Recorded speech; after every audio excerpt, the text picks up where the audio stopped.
Muchas gracias, Jesús. ¿Cómo les va a todos? Sean bienvenidos a este encuentro virtual que cada vez va a ser más, digamos, más común que empecemos a tener este tipo de modos de platicar y de comunicarnos. Con mucho gusto les quiero compartir algunos pensamientos. El hecho de dar esta plática me motivó a pensar y a poner en papel una serie de conceptos y de ideas que creo que nos van a afectar o nos van a ayudar a pensar qué queremos hacer con las ciudades, con la sociedad y cómo vamos a reaccionar ante una situación de un enemigo invisible que ha venido a trastocar al mundo de una manera severa. No nada más en términos de salud y de las muertes lamentables, en términos también de la economía. Y entonces, pues todo eso implicará un reacomodo y un replanteamiento, y eso espero compartirlos con ustedes en esta plática. Adicionalmente, decirles que mi padre nació en Ciudad Juárez, o sea, soy orgullosamente chihuahuense. Y pues si les parece, con esto podemos empezar la plática. Voy a empezar aquí.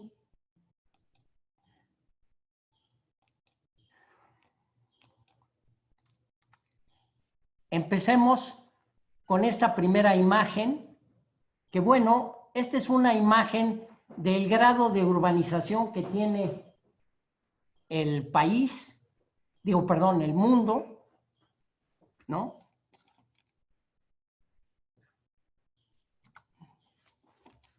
¿Qué pasó? ¿Qué hice mal?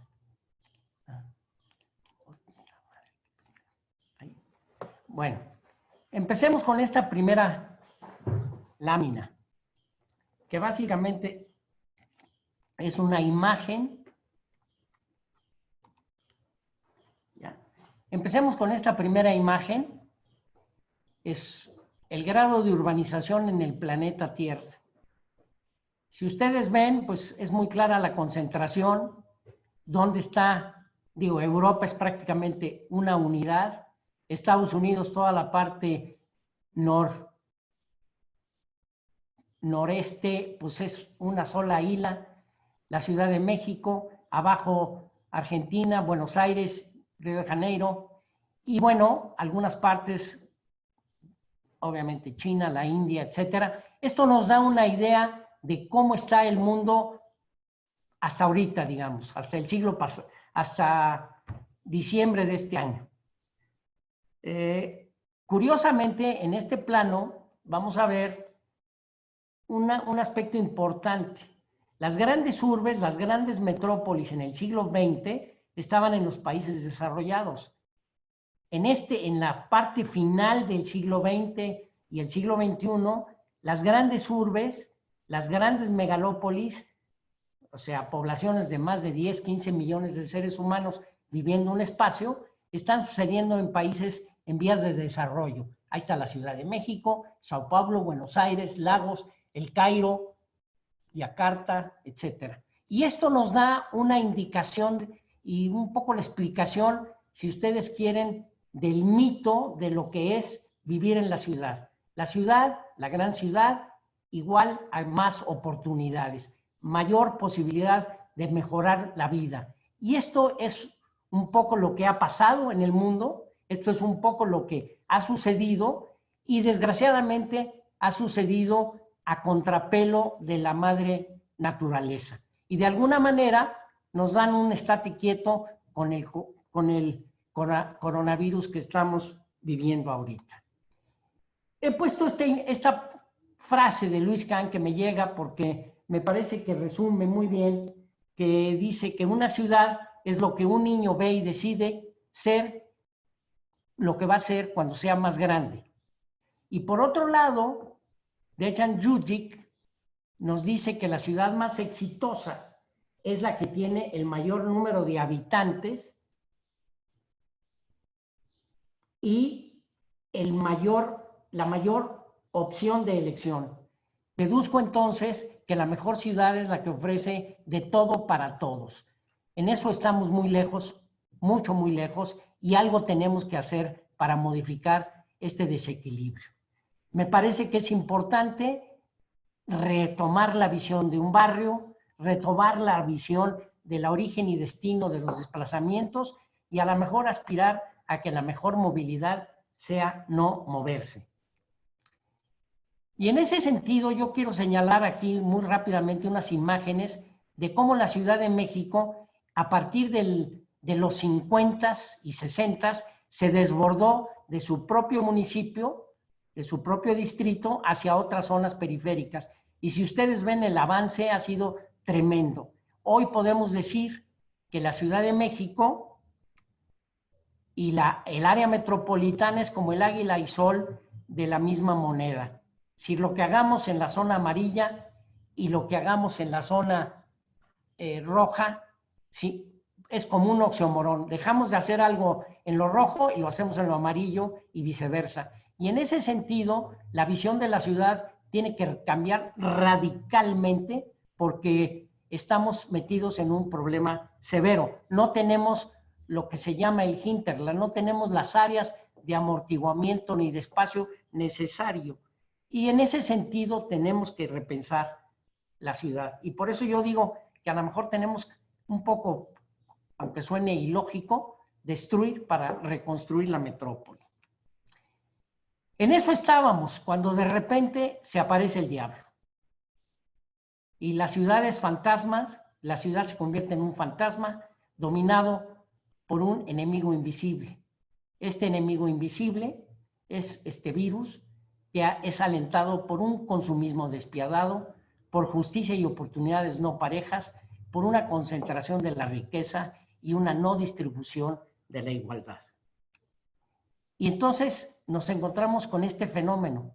Estas fotos de Alejandro Rivadeneira, de una manera trágica, nos plantean el dilema de para qué hemos trabajado en las ciudades y para qué las queremos.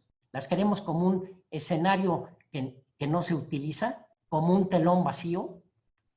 No, ¿verdad? Entonces, en ese sentido, tenemos que pensar en algo mejor. Y tomo esta frase de Rem Koolhaas, que me parece que es muy significativa. Dice, la ciudad, the city is no longer, we can leave the theater now. O sea, la ciudad ya no es, podemos salirnos del teatro. ¿Qué quiere decir eso? La ciudad, la arquitectura, es el telón, es el teatro, es la colcha donde nosotros vivimos y habitamos. Y como hemos abusado del campo, encontramos que de hoy en adelante tenemos que la ciudad, para sobrevivir, va a necesitar del campo. Y el campo necesita a la ciudad para sobrevivir. Y en ese sentido, quiero tocar todos estos temas, que los voy a ir tocando poco a poco, que básicamente es el esqueleto de lo que estoy pensando.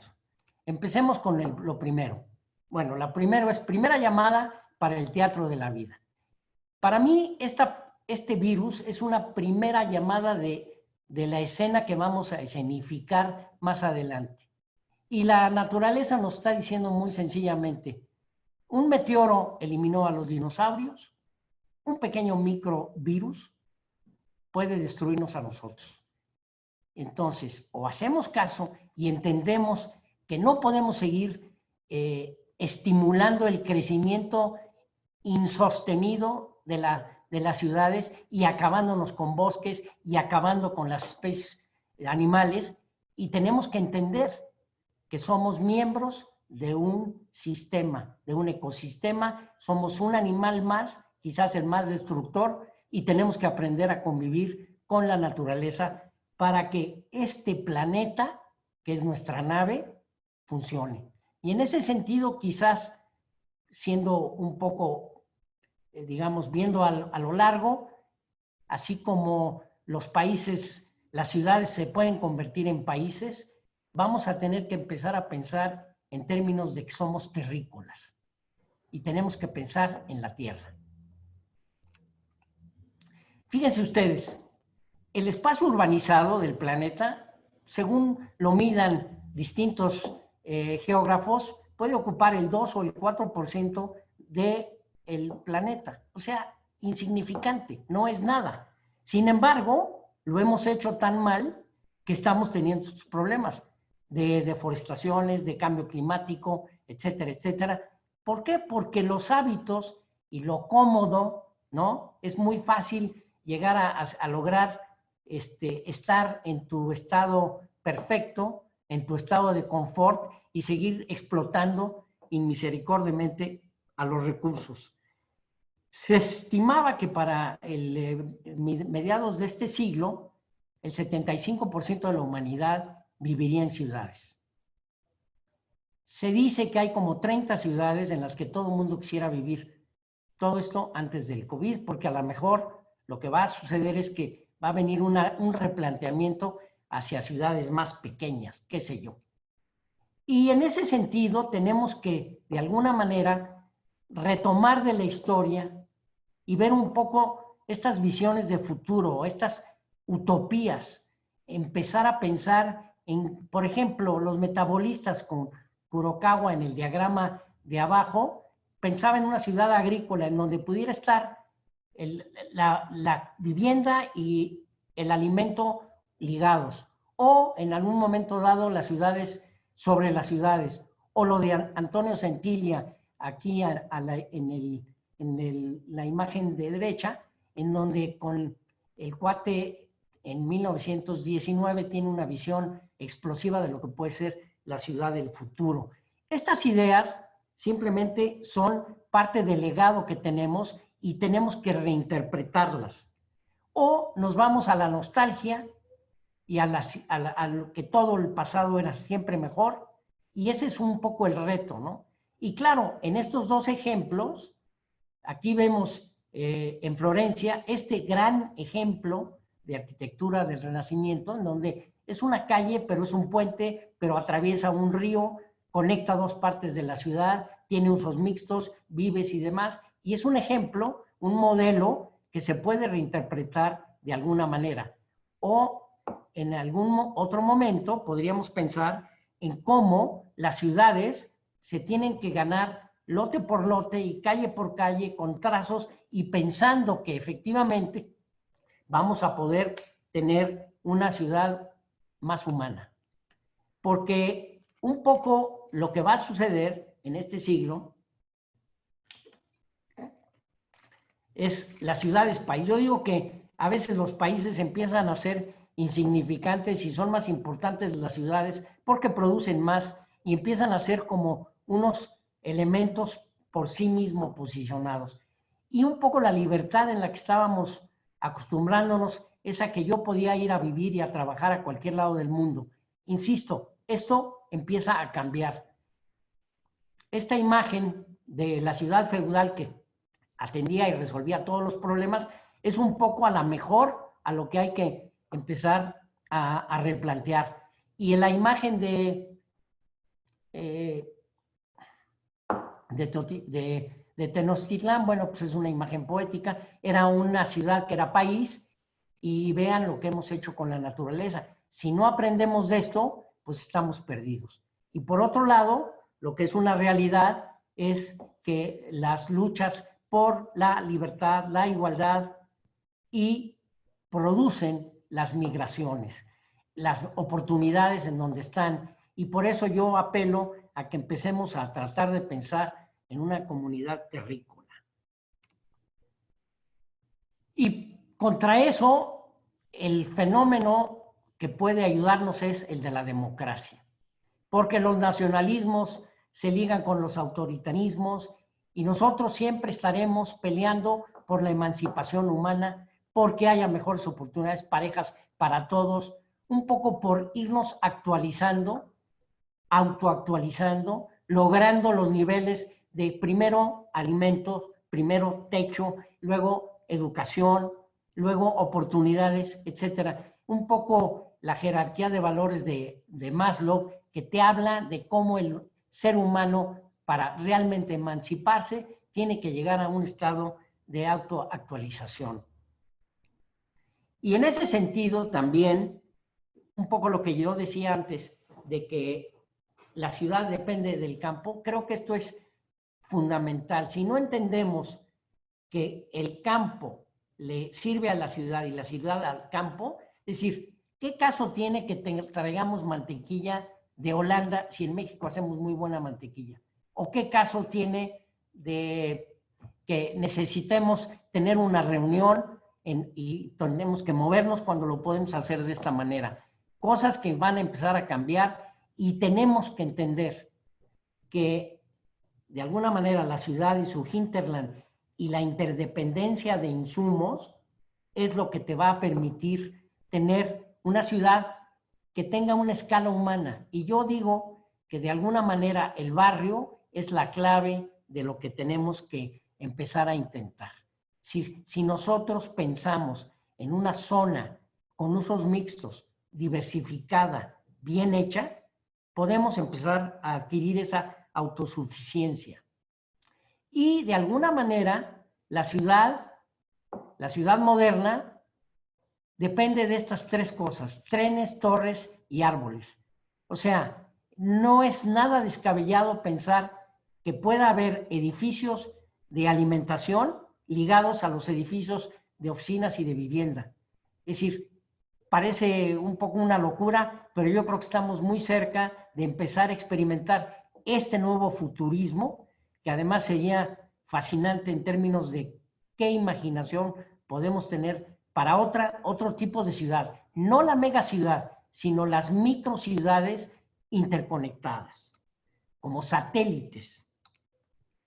Y bueno, pues lo que es una realidad es que vivimos en un mundo en donde lo global ya está en su máxima expresión, y ahora nos vamos a empezar a echar para atrás un poco, con lo que yo decía, en una de esas, las ideas de Frank Lloyd Wright, de Broadacre City, de ciudades más horizontales, más llenas de verdura, de vegetación, es algo que puede estar en un ideal. Sin embargo, en los países de tercer mundo con escasos recursos es como un contrasentido, porque la dispersión es casi imposible de satisfacer en términos de infraestructura, y en ese sentido tenemos que empezar a moldear qué hacer al interior de las ciudades, y en ese sentido creo que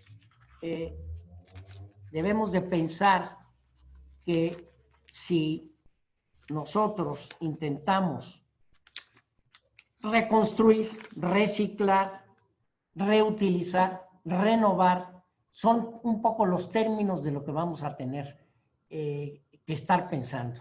Y yo digo, estas dos imágenes me parece que son claves. Sí, existe lo global, sí existe lo bueno del mundo, pero existe lo local, la aldea del mundo, o sea, tu aldea, lo que tú le vas a aportar al mundo. Y creo que estas dos imágenes me parece que son muy significativas. Cómo un cuadro de Piet Mondrian influye en la moda, y cómo la calaca influye, el festejo del Día de Muertos se vuelve universal. Y es por eso, porque estás apelando a los valores del ser humano.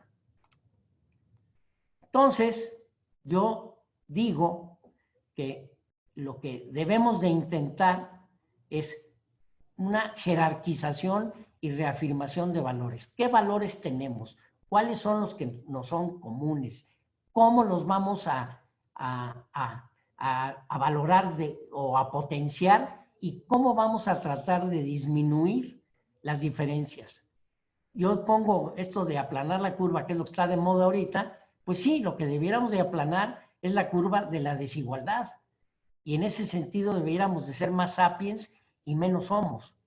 Deberíamos de ser mucho más racionales en los pensamientos, en los planteamientos y en los niveles de oportunidades, y oportunidades parejas para todos, al margen de raza, credo, etcétera, ¿no? Y bueno, llegamos finalmente a una situación que es lo que nos está permitiendo sobrevivir de alguna manera. Claro, hay que entender que si el mundo está dividido entre ricos y pobres, México está dividido en muchos Méxicos, y hay este México que sí se puede quedar encerrado, que sí puede trabajar desde su casa, y hay el otro México que no puede. Y ese es hacia donde tenemos que apelar nuestra sensibilidad social. Y para eso requerimos de 3 elementos que me parece que son fundamentales. Tenemos que tener tecnología, tenemos que tener tolerancia, o sea, todos somos hermanos, todos somos terrícolas, y tiene que haber la inteligencia y el talento, las 3 T's: talento, tolerancia, tecnología.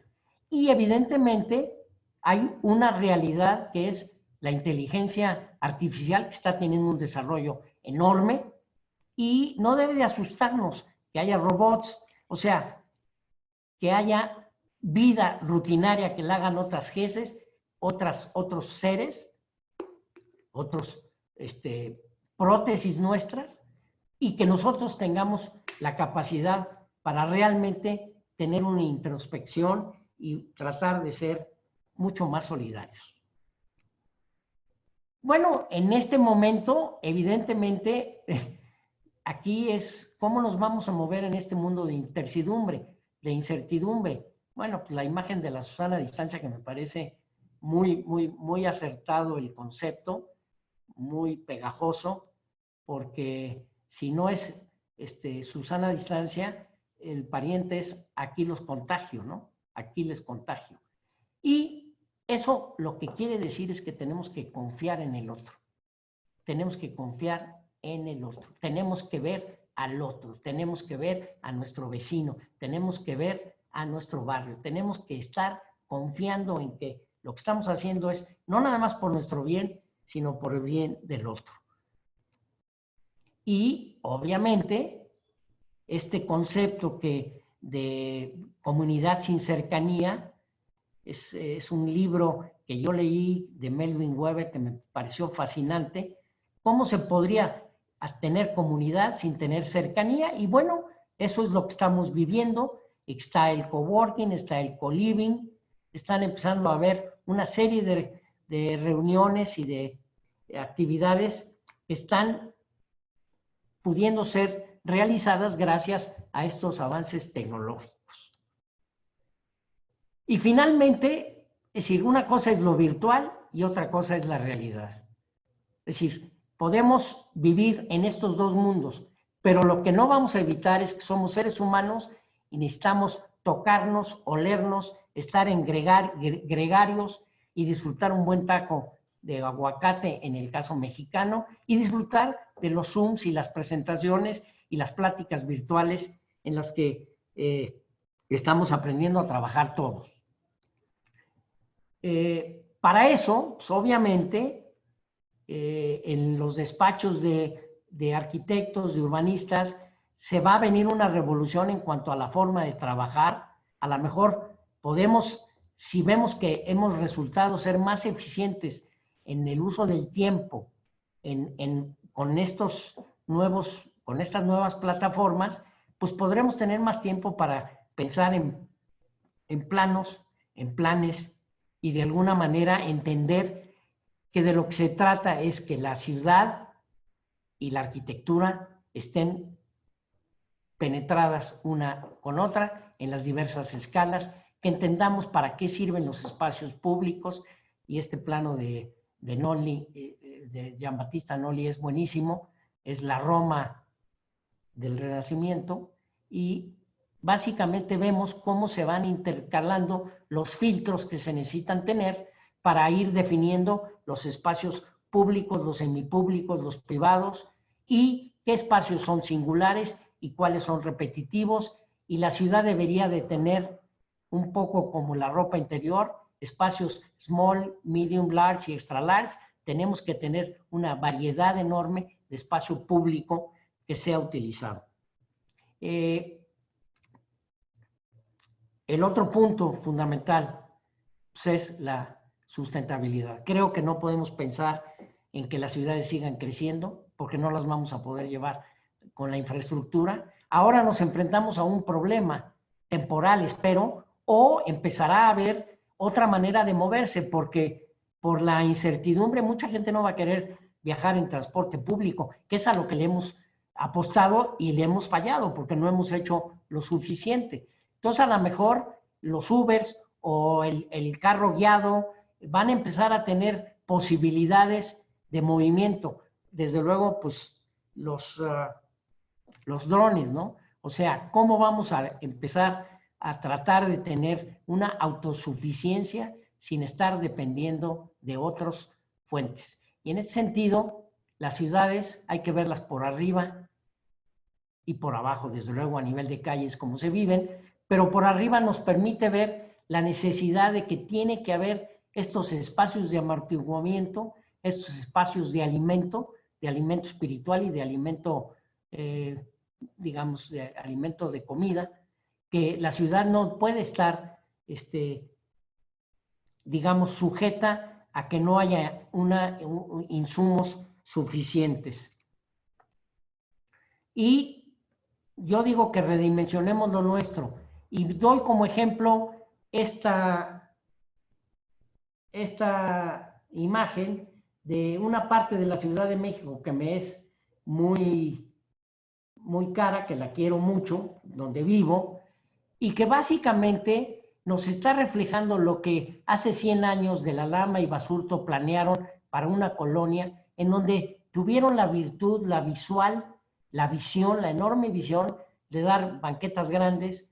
Como esto era un hipódromo, no se comieron el espacio central, lo hicieron parque, un parque de 8 hectáreas, es una gloria, y básicamente pensaron en que la ciudad debería de tener la tienda de la esquina, el pequeño tallercito y la vivienda y el trabajo. Y entonces, 100 años después, prácticamente vamos a cumplir 100 años con este diseño, yo les diría que está mejor, es más heterogénea, es más igualitaria, más incluyente, hay ricos y pobres, y todos vivimos en una densidad muy adecuada que puede dar los servicios necesarios.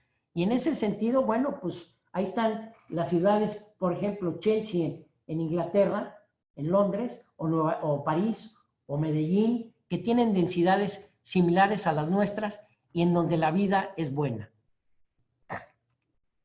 Y finalmente, pues, la casa. Esta imagen, que es una imagen poética, nostálgica y vanguardista, porque es un edificio de 1927 de Pierre Charot, es la casa de vidrio, que fue una casa que se hizo encima de una casa. O sea, todas estas ideas de construir sobre lo construido, de limpiar ciertas zonas y volverlas a integrar, es algo que se puede hacer.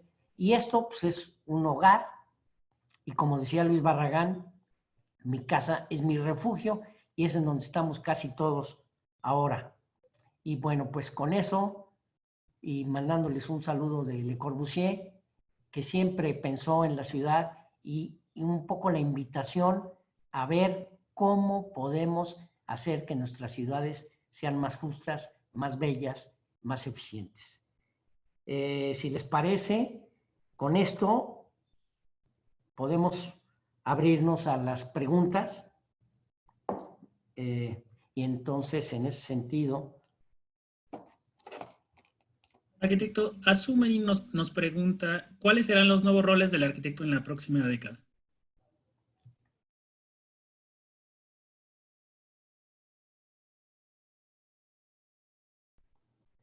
Pues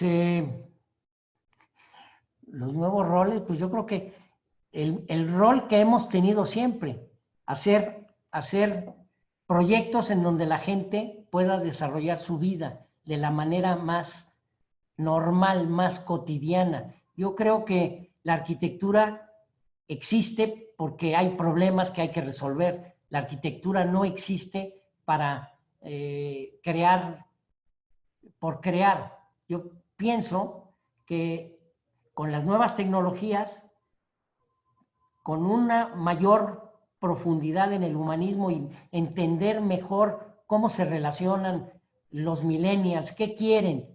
Es decir, el arquitecto del futuro tiene que empezar a preguntarles qué quieren hacer, cómo quieres que sea tu traje para que te lo pongas y te quede a gusto, cómo quieres que sea tu barrio, cómo quieres que sea tu ciudad. O sea, esas cuestiones van a seguir siendo las mismas que nos vamos a ir preguntando con otros medios. Rafael Ochoa le pregunta, ¿Visualiza usted grandes cambios en la vivienda vertical después del COVID? Ah, bueno, pues es decir, aquí bueno, en las ciudades donde tiembla, pues es la pregunta de siempre. Aquí el punto es cuál es la densidad adecuada. O sea, si yo voy a vivir en un conjunto muy grande, ¿qué filtros voy a tener de protección? ¿Qué espacios voy a tener para poder convivir de una mejor manera? Yo no creo que la solución sea la vivienda vertical y los grandes edificios monstruosos de 400 departamentos.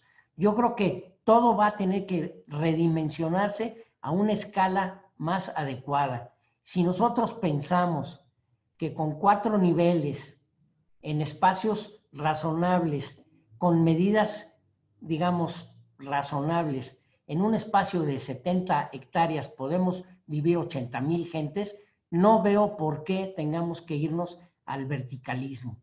Creo que un equilibrio entre lo horizontal y el medio perfil de edificios es mucho más conducente. Y en ese sentido, pues ahí está el modelo de las ciudades europeas, ¿no? En donde los pisos bajos son comerciales, le dan sustento a lo de arriba y no necesariamente vives en edificios altos. Obviamente, la relación de un parque grande con edificios altos se justifica. Son como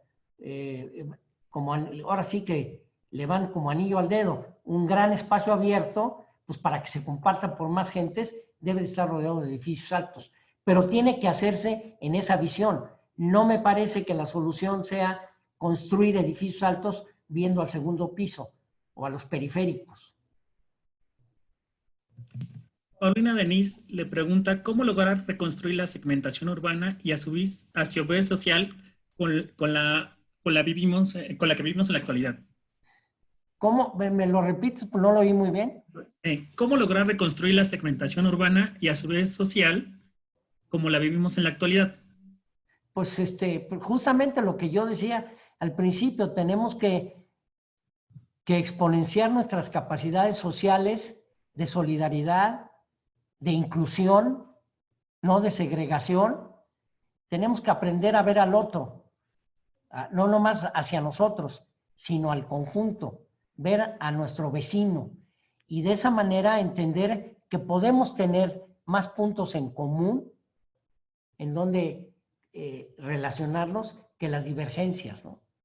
Es un fenómeno de aprendizaje. Yo creo que en las escuelas los niños tienen que aprender de ciudad, de urbanismo, de arquitectura, de cómo vivir una ciudad y cómo entender que la ciudad, que es el invento más grande que ha hecho la humanidad, lo podemos hacer para que nos sirva mejor y no nos genere los problemas que generan las ciudades modernas. Tenemos que retomar el sentido de escala de la ciudad y por eso así hay mucho la referencia hacia las áreas de amortiguamiento y hacia los espacios verdes. Porque no dudo que mucha gente quiera vivir en una ciudad pequeña, pero una ciudad pequeña va a tener unas limitaciones simplemente en términos de instalaciones de salud, ¿no? Y entonces a lo mejor eso hace que la ciudad se replantee hacia adentro de otra manera.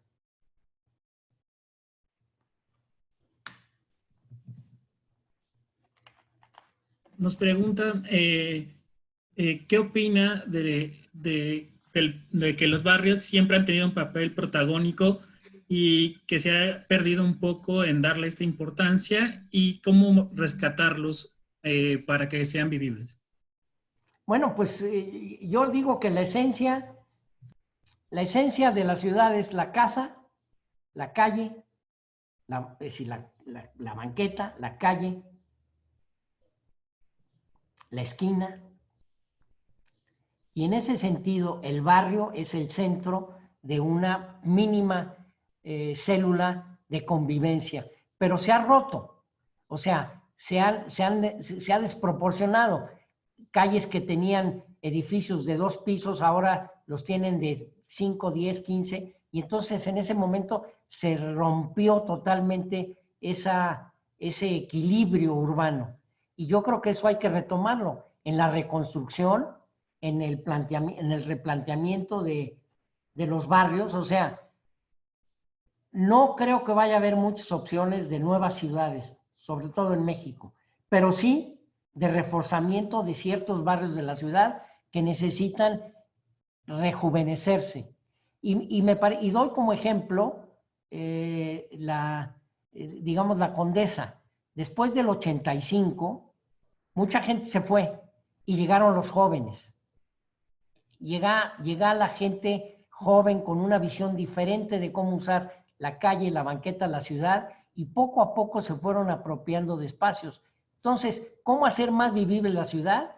Hay que hacer más banquetas, más áreas peatonales, hay que depender y plantear más movilidad a través de la bicicleta, y entonces tenemos que repensar si a lo mejor hay calles de pura bicicleta, o calles de puro camión, o calles del transporte dirigido que se esté moviendo por la ciudad para solucionar los problemas de movilidad.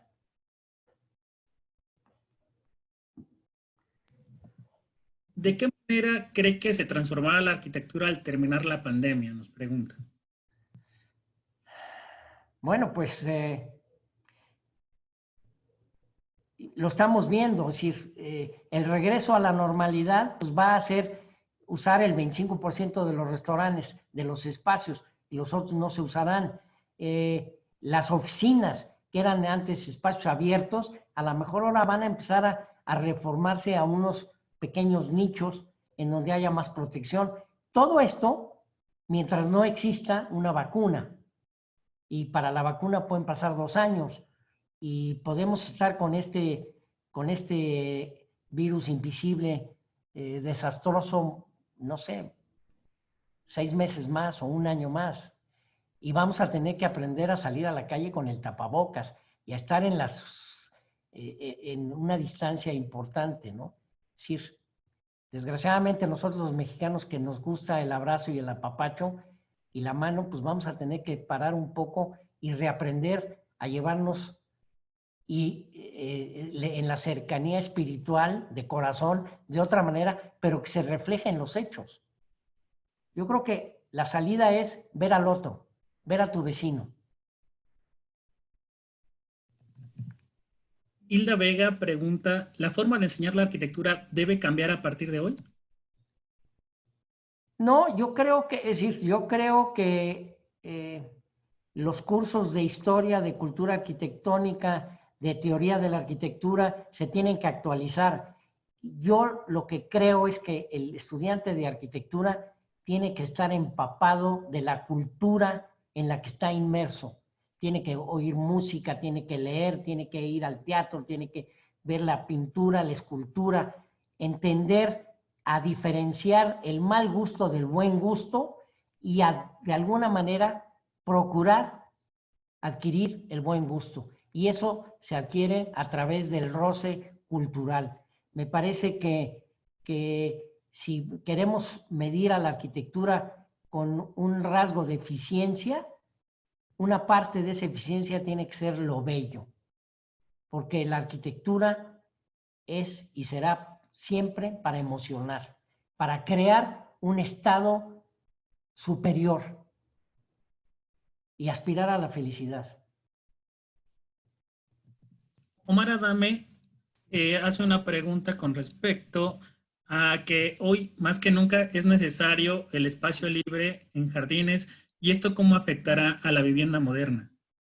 No, bueno, pues comentábamos los ejemplos es decir, yo una de las primeras conclusiones a las que llego es que en cualquier tema de vivienda, sea de interés social o sea la más grande, tiene que haber un espacio para tener una terraza o un balcón al aire libre, un espacio cuando menos de 5 metros cuadrados, repensar las áreas y las dimensiones de las casas, pero básicamente tiene uno que definitivamente tener un espacio en donde estés en contacto con el aire libre y entre el sol. No se vale que la vivienda no entre el sol a tu casa, que no sepas qué hora del día es. Y yo creo que ese es uno de los cambios importantes, o sea, cómo pensar en un espacio de vivienda más flexible, cómo pensar en un espacio de ciudad en donde la calle cambie de usos por semanas o una vez al mes, cómo reapropiarnos del espacio público de una manera sensata, salubre y básicamente amigable. Es decir, tenemos que aspirar a hacer una arquitectura suave, no una arquitectura dura, una arquitectura amable. Usaba yo el ejemplo de una arquitectura que te la pongas y te quede bien. Ese sería el ideal.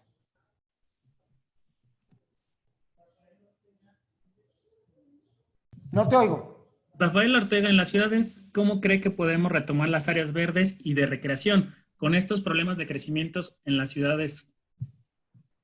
Bueno, una cosa que es fundamental es empezar por delimitar y hacer un mapeo de las áreas verdes de la ciudad y de hacer un decreto de que esas son intocables. No se vale, como por ejemplo en Santa Fe, en la Ciudad de México, que había un parque y se hizo un centro comercial subterráneo y un pseudoparque arriba. Creo que debemos de empezar a respetar esas cosas y debemos de empezar a tener la preocupación y el cuidado, así como tú barres tu casa, tienes que salir a barrer tu calle y tu pedazo de espacio público, cuidarlo. Tampoco apropiarte de él poniéndole cualquier cantidad de plantas, porque entonces se vuelve un desorden. Pero sí tiene que haber es decir, si ustedes ven, en el caso de la Ciudad de México, hay una gran cantidad de árboles. Lo que pasa es que a lo mejor necesitamos redefinir esta visión de un espacio chico, mediano, grande, más grande, etcétera. Y de esa manera, que ese sea uno de los elementos fundamentales que le den identidad a un barrio, ¿no? Otra pregunta es, ¿cómo crear una política pública para mudar la vivienda de interés social al centro de las ciudades? Bueno, pues hemos intentado hacer eso durante mucho tiempo. Tiene que haber una política de subsidios, un planteamiento directo del Estado con voluntad política para que haya reservas territoriales. Por otro lado, no necesariamente la vivienda debe de ser en posesión, puede ser vivienda en renta, porque además la realidad es la siguiente: una familia chiquita crece y empieza a necesitar más espacio, pero al final se vuelve otra vez chica y necesita menos espacio. En ese sentido, que hubiera un filtro de viviendas en un barrio en donde a lo mejor te mueves del número 8 al número 20, pero es en la misma calle, porque en el 8 tenías una casa chiquita o un departamento chiquito y en el 20 tienes uno más grande y luego lo intercalas, habiendo esquemas de renta, sería mucho más fácil. No todo el mundo tiene que ser dueños.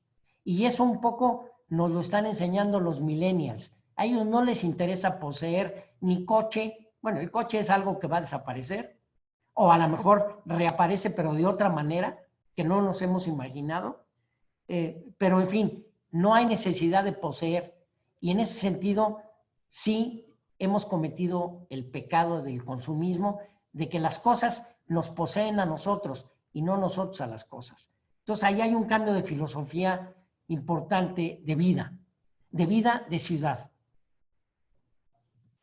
Ricardo Cruz pregunta, ¿cómo podemos mejorar las condiciones de las periferias en la Ciudad de México? Hijo, pues, bueno, ya vimos lo que fue lanzar una política de vivienda en donde váyanse a la periferia y entonces resultaron pueblos abandonados. En ese sentido, tiene que haber un esfuerzo de un urbanismo en la periferia para dotar de los equipamientos que hacen falta, de los espacios verdes que hacen falta y de las oportunidades de trabajo que pueden crearse ahí. O sea, lo que yo creo que es vital es no moverse. Es decir, resolver trabajo y vivienda en una cercanía. Sería ideal que todo el mundo camináramos. Además, desde el punto de vista de salud, bueno, la verdad de las cosas es que el virus le pega muy duro a la gente que tiene sobrepeso y que es hipertensa y que tiene diabetes y que básicamente come mal. Y entonces debemos de empezar desde cuestionarnos eso. ¿Qué voy a comer? ¿Qué me voy a meter en mi cuerpo? Porque mi cuerpo es mi templo, lo tengo que cuidar, es lo único que tengo. Y si quiero llegar bien a la muerte, al bien morir, tengo que haber cuidado mi cuerpo. Y en ese sentido tengo que romper malditos hábitos, desgraciados hábitos, que son las papitas, la Coca-Cola y todas las nubes que nos metemos. Tiene que haber una visión diferente, pero el cambio está en uno. Y entonces tú, con tu ejemplo, lo vas transmitiendo. Preguntan que qué opina del co-living. ¿De qué opino de qué? Del co-living. ¿Del colibrí? Del co-living. Ah, del co-living. Bueno, el colibrí yo decía que es maravilloso, es un pájaro bellísimo. Y la fragilidad del colibrí y la fragilidad de la mariposa es la fragilidad humana y de la abeja. Pero bueno, aparte de eso, el co-living me parece que es una manera muy inteligente de liberarse del yugo familiar, digamos, por un lado, y de aprender a convivir con los seres humanos. O sea, me parece que es un acto de civilidad brutal el hecho de convivir con alguien que decides aleatoriamente o con algunos principios de ciertos valores a convivir y a respetar. Y entonces, si algo nos está enseñado estar aquí adentro, es que de repente tienes que lavar el excusado, tienes que lavar los platos, tienes que cocinar, tienes que hacer la cama. Y entonces estas cosas las tenemos que ver como algo positivo para modificar hábitos que tenemos que cambiar. Yo lo veo fantástico. Si yo fuera joven estaría en ese mundo. Preguntan, ¿cómo la arquitectura puede cambiar de manera positiva la idiosincrasia en la que estamos viviendo? Ay. Yo creo que la buena arquitectura cambia. La mala arquitectura empobrece y no cambia. No te permite cambiar. Y hay un ejemplo muy sencillo. Si tú observas en el paso del tiempo algunos conjuntos habitacionales y los ves que están mejor que cuando fueron originalmente hechos, quiere decir que ahí hubo un buen diseño y se interpretó bien las necesidades. Yo creo que eso es lo que es. ¿Qué es lo que tenemos que hacer? Salir, caminar, observar, ver, observar y regresar a los edificios que hemos diseñado para ver en dónde fallamos y cómo podemos reinterpretar nuestra propia teoría de la arquitectura, de lo que hacemos. No hay otra manera. Prueba y error, intentar y ver buenos ejemplos. Lo que yo decía de la Condesa. O, por ejemplo, Jardín Balbuena, un proyecto urbanístico enorme de hace 70 años, que si ustedes lo ven, está impecable. Está mejor que hace 70 años, porque los árboles tienen ya 70 años. Y eso es lo que te permite entender que efectivamente puedes hacer una ciudad sustentable, bella y caminable. Que además está cerquita del centro. Como última pregunta, ¿cuál sería el modelo como ciudad que pudiera tomar México para redensificarse? Bueno, después del sismo del 85, se perdió una oportunidad de hacer un planteamiento urbano, regional, a nivel de país, para impulsar ciertas ciudades. Se ha ido haciendo de alguna manera. Creo que Guanajuato compendia muy bien el equilibrio de ciudades. Realmente es un buen modelo desde el punto de vista urbanístico, porque a una hora de distancia hay muchos satisfactores. Entonces, ese es un modelo que se puede perfectamente intentar en algunas partes del país. Desde luego, lo que no se vale es lugares como Querétaro, que han crecido su reserva territorial como 10 o 15 veces de lo necesario, y lo único que provocan es una ciudad larga, larga, larga. Y los problemas que ahorita no tienen, los van a tener en 5 años. Entonces tenemos que aprender que lo que llaman los gringos el urban sprawl o suburbios no es la visión de nosotros. Nosotros tenemos que vivir más del lado de las ciudades europeas, más compactas, con buena densidad y con buen equilibrio de espacios construidos y espacios vacíos. Y finalmente los espacios vacíos es la arquitectura sin techo que hacemos cuando hacemos ciudades.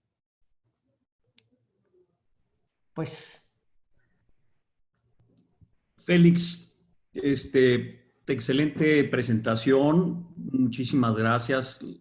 La verdad es que aporta muchísimo al gremio de la arquitectura y seguramente pues a cada uno de nosotros, ¿no? Como ciudadanos, donde, pues como dicen, la naturaleza no perdona. Y si quizás nos hubieran preguntado hace 4 o 5 meses qué hubiéramos imaginado de lo que está pasando ahora, yo creo que nadie lo hubiera imaginado. Y yo creo que esto nos hace pensar, y a ustedes, sobre todo los arquitectos, a nosotros los proveedores y a los ciudadanos, que definitivamente vamos a tener que vivir de diferente forma y planear las cosas de diferente forma. Uno que tenga un servidor que tiene pues ya más de un mes en casa, trabajando desde casa, definitivamente yo haría o voy a hacer modificaciones y creo que eso pues cualquiera lo debemos de pensar, y no nomás en casa, sino en nuestra forma de tratar a la naturaleza, a los demás, a convivir, a todo el tema del consumismo.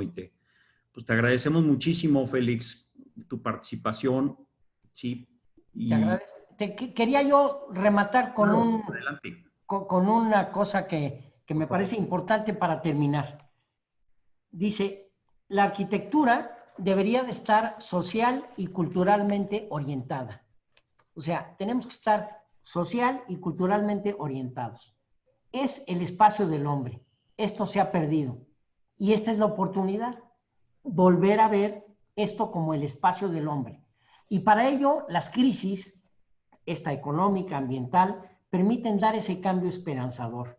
Diríamos que de la impaciencia por dejar huella, muchos arquitectos han empezado a preocuparse porque su huella no moleste. Es decir, hacer edificios de bajo perfil. Es muy claro que todo avance conlleva una destrucción, pero en la actualidad estamos mucho más conscientes, vemos el límite del crecimiento, de este cambio climático, de la sustentabilidad, y yo diría que debemos de pasar del derecho de la ciudad al derecho de la naturaleza, que eventualmente ambos deberán convivir en un mismo edificio. Esa sería como mi línea a pensar a futuro. Y les agradezco mucho, es un privilegio platicar, compartir, y les agradezco a todos los que nos oyeron, y si hay algunas preguntas que no se quedaron, que no respondimos, ahí están en la página a donde me pueden contactar y yo se los contesto personalmente. Les agradezco mucho. Muchísimas gracias, Félix. Félix, muchísimas gracias a todos los que hicieron posible este evento y a todos los que se conectaron. Muchas gracias, que tengan un buen día.